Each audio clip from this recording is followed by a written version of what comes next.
Back in 1949, revival broke out and began to spread across several areas of the Hebrides. This outpouring had arrived after a prolonged period of intercession, for there had been great concern that the church seemed powerless to hold young people, and that general indifference towards the gospel message was common. In response, Christians were encouraged to seek God for an outpouring of the Holy Spirit. And on the island of Lewis, 2 old ladies, one blind and the other crippled with arthritis, began to press into God. The disabilities of Christine and Peggy Smith meant that they could not attend the church, but they could be in God's presence at home and in intercessory prayer. After some time, these 2 old ladies knew that God was going to send Duncan Campbell to Lewis and that revival would come.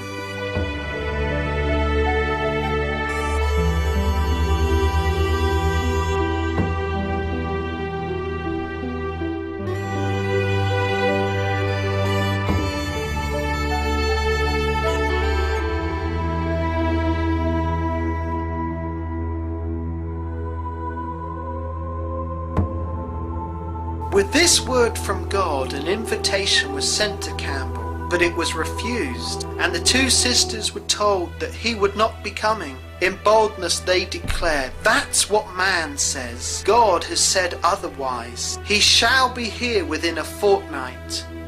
And he was. Duncan came to preach for 10 days, but when God moved, he stayed for over 2 years.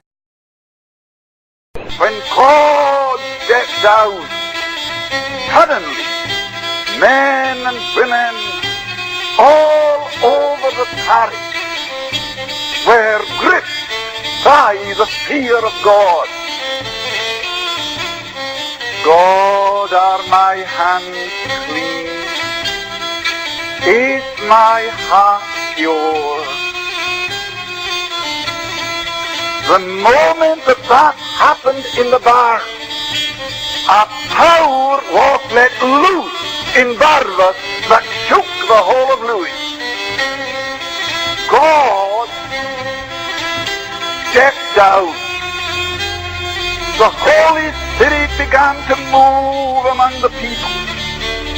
And the minister, writing about what happened on the following morning, said this: "You met God on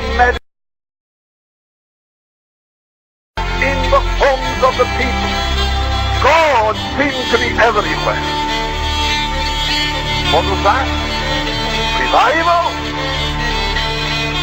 Revival.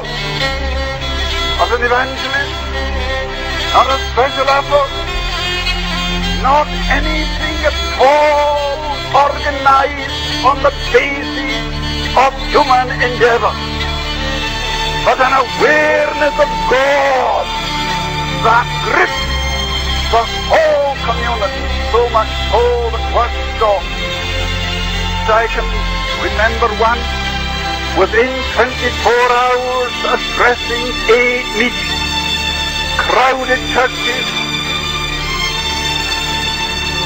There was a dance in progress that night, and while this young man was praying in the aisle, the power of God moved into that dance, and the young people, over 100 of them, fled from the dance as though fleeing from a plague, and they made for the church.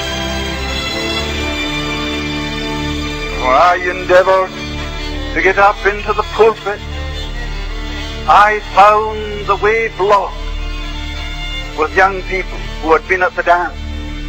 When I went into the pulpit, I found a young woman, a graduate of Aberdeen University, who was at the dance. And she's lying on the floor of the pulpit crying, "Is there mercy for me? Is there mercy for me? Is there mercy for me?" God was at work. Well, that meeting continued until 4 o'clock in the morning. Mr. Campbell there must be anything between 200 and 300 people at the police station. They're gathered there and some are on their knees. Now I can't understand this. Now he wasn't in the church, you see. But here a crowd of men and women from a neighboring village, 5 and 6 miles away, were so moved by God that they found themselves moving to the police station because the constable there was a God-fearing and well-saved man. They were there, and this young man begged of me to go along to the police station. And I went along, and I shall never forget what my ears heard and my eyes saw that morning. Young men were kneeling by the roadside.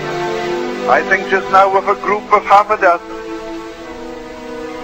One of them under the influence of drink, and his old mother kneeling beside him and saying, "Oh, Willie, Willie, are you coming at last?"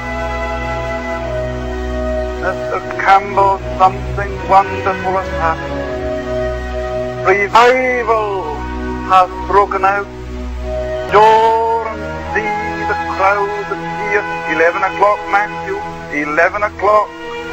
And I went to the door, and there must have been a congregation of between 600 and 700 people gathered around the church.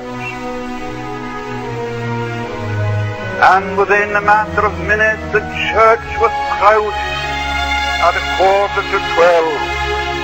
Now, where did the people come from? How did they know that a meeting was in progress in the church? Well, I cannot tell you. But I know this, that from village and hamlet, the people came. Were you to ask some of them today, what was it that moved you? They couldn't tell you.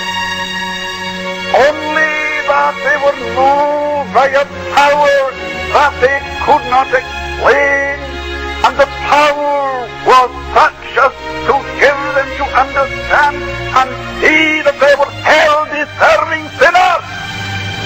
And of course, the only place they could think of where they might find help was at the church.